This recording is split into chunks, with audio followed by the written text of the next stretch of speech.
power it takes to pet your dog or bounce a ball.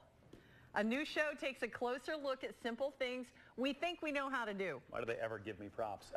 David Rees delves into the science of ordinary tasks and going deep with David Rees on the Esquire network. He's on tour of the nation. It's an analog tour, and he stopped right here in Cincinnati. David, thanks for coming in, man. It's my pleasure. You know, I haven't been in Cincinnati in 20 years. Wow. So it's changed a little, to be back. Yeah, I came here 20 years ago for my cousin's wedding. You did? Which was at like one of the fanciest hotels I've ever been in my life. No kidding. Wow. Yeah, downtown by the plaza.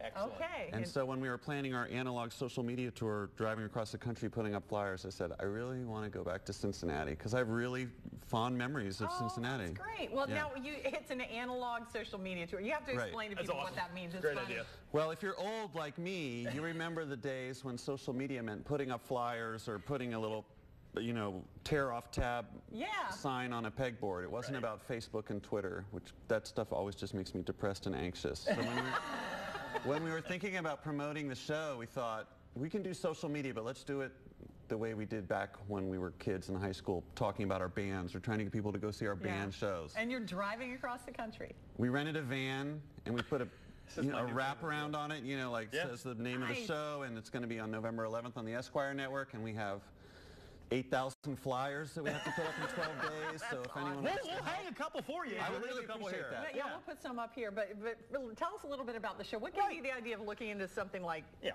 a ball? Yeah, how to bounce a ball. Right. So it's a how-to show about the things you think you know how to do.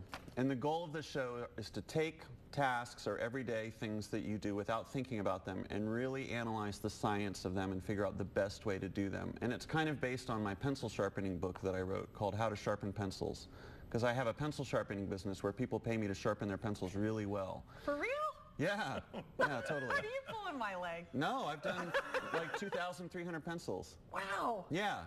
And the spirit of that book was like, the pencil is a very humble object that we don't think about, but it's actually an ingenious little piece of engineering. It's a great little communication tool. And so some friends of mine in the TV industry were like, why don't we take that idea and do it for everything? Yeah. You know, how to make ice cubes, how to tie your shoes, how to bounce a ball, how to pet a dog, how to get punched is coming up this season. Oh, solid. Yeah, exactly. But let me ask you, too. I think, and you mentioned social media before, as we sort of continue to evolve technologically, it's so much easier to take things for granted and not make any thought at all about more and more. Yeah, exactly. And that's really the idea and the spirit of the show, is to slow down and really take a deep look at these simple everyday things, because in a lot of ways a pencil or a bouncy ball represents hundreds of years of engineering ingenuity. And there was a time when it blew people's minds. Like when we were researching how to bounce a ball, we learned that rubber was developed by Aztecs, and when Europeans saw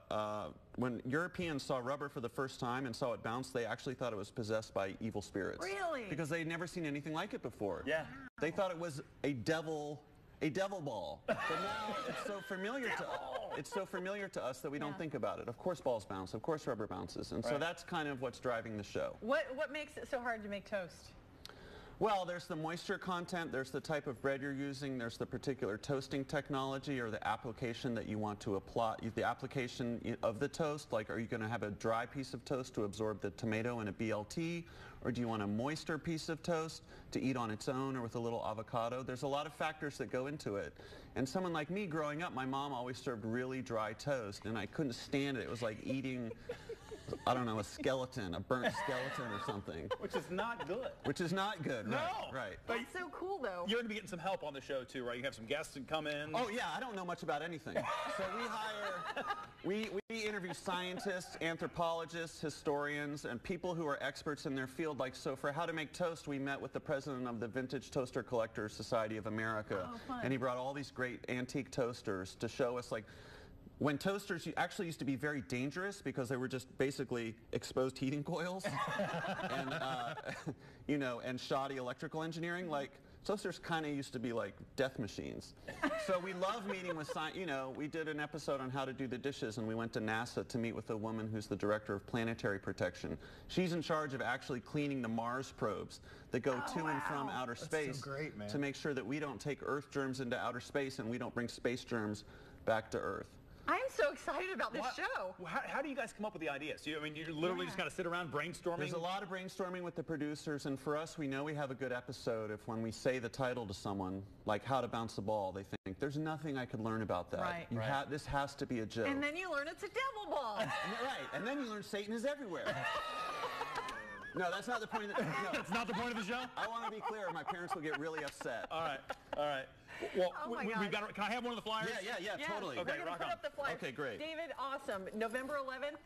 November 11th. On the Esquire Network. On the Esquire Network. Okay. You each get a flyer. All right, here you go. It's even got the little tabs on the bottom. And I have a hat. Oh, thanks. Make America deep again. Here you Love go, it. Bobby. That's Put our that motto. on. David, thank you. Best of luck with the show, man. Appreciate It it. really sounds fun. It's 8:40.